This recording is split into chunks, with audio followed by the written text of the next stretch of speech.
Bismillahirrahmanirrahim.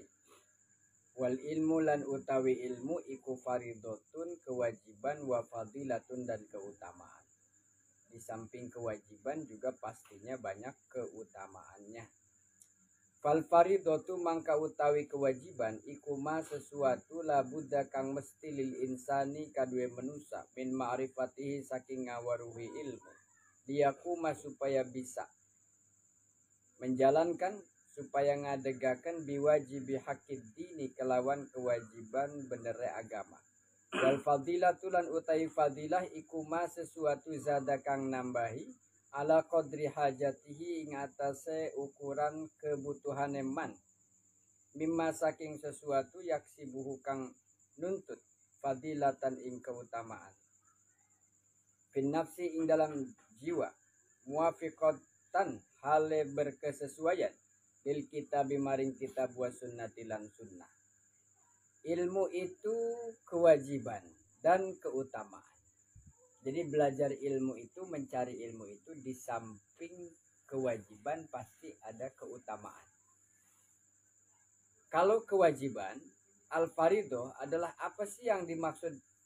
Kalau di hadis itu kan kita sering dengar tolabul ilmi faridotun ala kulli muslimin wa muslimatin.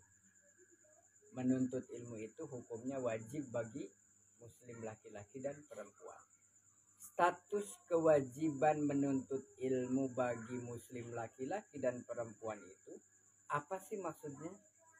Jadi menuntut ilmu itu wajib tuh apanya gitu? Sampai-sampai dihukumi wajib, faridoh, banget wajibe, amat sangat wajib.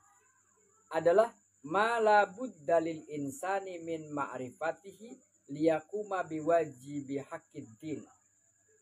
Adalah ilmu yang dimaksud wajib dipelajari itu adalah sesuatu yang harus dimiliki, dipelajari oleh setiap manusia supaya bisa mengetahui, mengenal, ma'rifat, cara bagaimana mendirikan, menjalankan kewajiban di dalam agama.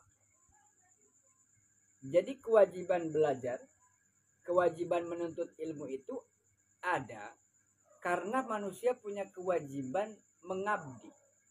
Kaidahnya usul fikih. Yang diperintah oleh Allah untuk kaum muslimin dan muslimat adalah sholat 5 waktu. Ibadah nih. 5 rukunnya. Syahadat sudah, tinggal sholat, zakat, puasa, haji bagi yang mampu. Ini kewajiban setiap muslim. Tapi bagaimana bisa melaksanakan ibadah ini kalau tidak tahu ilmunya, caranya? Maka karena sholat wajib, puasa Ramadan wajib, sholat 5 waktu wajib, zakat wajib, haji bagi yang mampu wajib, maka dari itu mempelajari ilmu tentang tadi kewajiban-kewajiban itu menjadi wajib. Jadi orang wajib ibadah, wajib sholat. Harus tahu dong berarti syaratnya, syarat sahnya, rukunnya. Contoh, syarat sah sholat. Salah satunya, dia harus Islam, baligh, berakal. Diketahui dulu. Suci, nanti nih syaratnya lagi. Suci dari hadas, besar dan kecil. Suci dari najis, badannya, pakaiannya, tempatnya. Syarat lagi nanti, menghadap kiblat. Syaratnya lagi nanti harus mengetahui, memenuhi rukun, tahu kewajibannya sholat. Itu syarat sebelum pelaksanaan. Lalu di dalam pelaksanaannya sholat harus tahu waktunya nih. Zuhur ya niatnya bagaimana? Niatnya sudah tahu, cara niatnya bagaimana? Kapan waktunya niat? Apa yang dibaca? Rukunnya sudah tahu semua. Nih sudah nih keilmuannya nih. Belajar. Berarti karena salah satu rukun di dalam sholat adalah membaca Fatihah. Yang Al-Fatihah itu adalah Al-Quran. Yang tulisannya bahasanya bahasa Arab. Maka belajar bahasa Arab hukumnya menjadi wajib. Minimal bisa baca Quran. Minimal bisa baca surat Al-Fatihah. Karena tidak sah sholat seseorang tanpa membaca tidak sah sholat kecuali harus membaca bi ummil kitab. Adalah salat. Ummul kitab itu maksud surat Al-Fatihah. Harus wajib.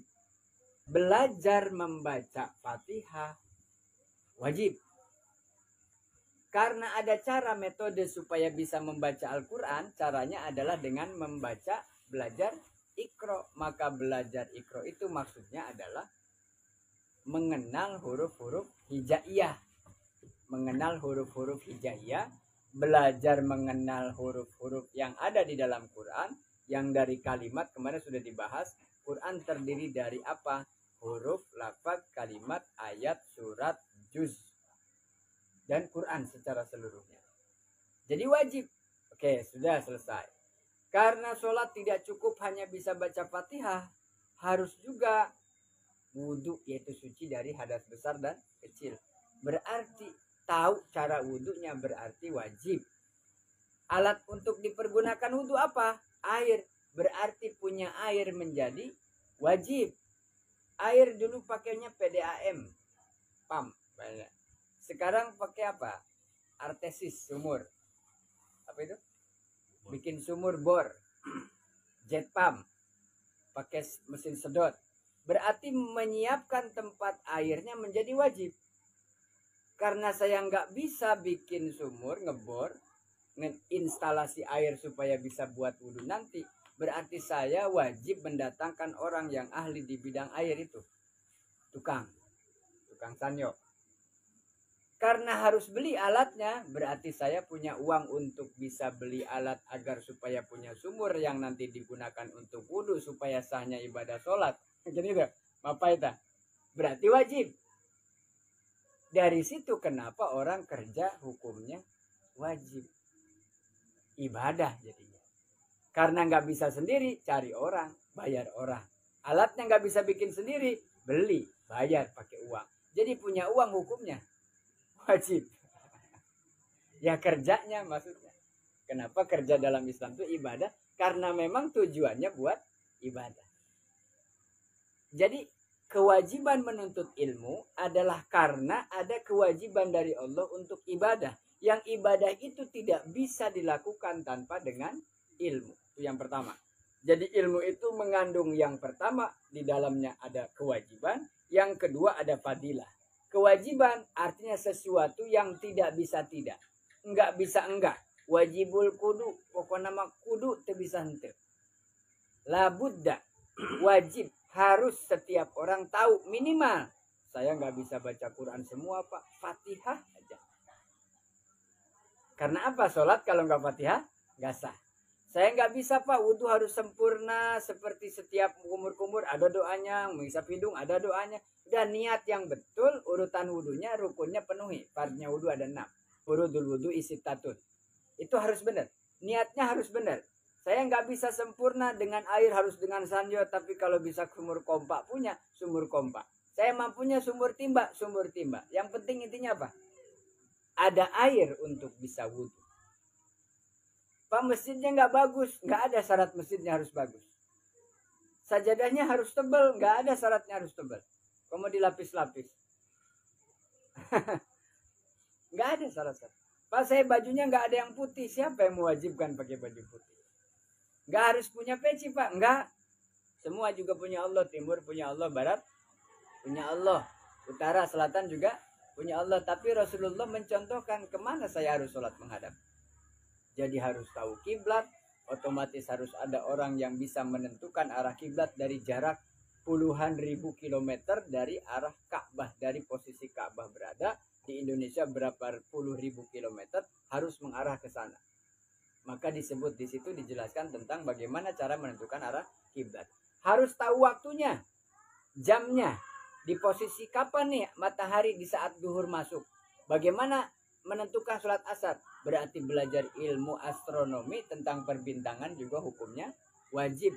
Tapi nanti nih wajib ini ada tingkatan. Fardu itu ada fardunya ain, ada fardu kifayah. Ada yang cukup satu orang aja ngerti di bidang itu, yang lain gugur kewajibannya. Jadi kita harus mengikuti mana nih menentukan arah kiblat. Indonesia ada kementerian Agama menentukan arah kiblat orang Indonesia ke arah mana? ke arah barat. Udah asal ngulon banget. Nggak pas pak, dah mual pas tapi gak botak. Bukan nama bantar ke bang kemana? Tuh. Nabrak ke Bang Firman belok atuh kali itu. Jangan tembus ke rumah Bang Punten bang, bering-bering ngalangkung kemana mereka bantar ke bang kan. Jadinya tembus deh ke rumah Pak Ade kan. Terus ditembus rumah-rumah orang. Enggak gitu caranya. Ikutin jalannya. Walaupun arahnya jelas. Pas nggak ini saya nunjuk? Enggak juga. Ini penting mah arahnya benar. Tuh, jadi itu cara. Makanya ada bahasan bab khusus menentukan arah kiblat. Kalau di luar daerah Saudi Arabia, maka arahnya ke negara Arab. Negara Arab di dalamnya ada apa? Ada Makkah. Di Mekah di dalamnya ada apa? Ada Masjidil Haram. Masjidil Haram di dalamnya ada apa? Ada Ka'bah. Yaitulah kiblatnya. Mau dari mana-mana saja. Jadi belajar ilmu pengetahuan menjadi wajib tuh karena ada kewajiban setiap mukmin untuk ibadah kepada Allah. Dalam hal zakat, kewajiban zakat mengeluarkan sedekah zakat yang wajib nih. Berarti mengeluarkan zakat hukumnya wajib. Tahu ukuran berapa yang harus zakati menjadi wajib. Mencari uang dari yang halal, bekerja jadi yang halal yang benar juga menjadi wajib. Kenapa? Karena ada kewajiban untuk melakukan mengeluarkan zakat. Haji juga begitu. Dan seterusnya dan seterusnya. Jadi belajar ilmu agama itu yang pertama mengandung dua hal. Yang pertama adalah kewajiban yang di dalamnya dihukumi la budda, wajib lil insan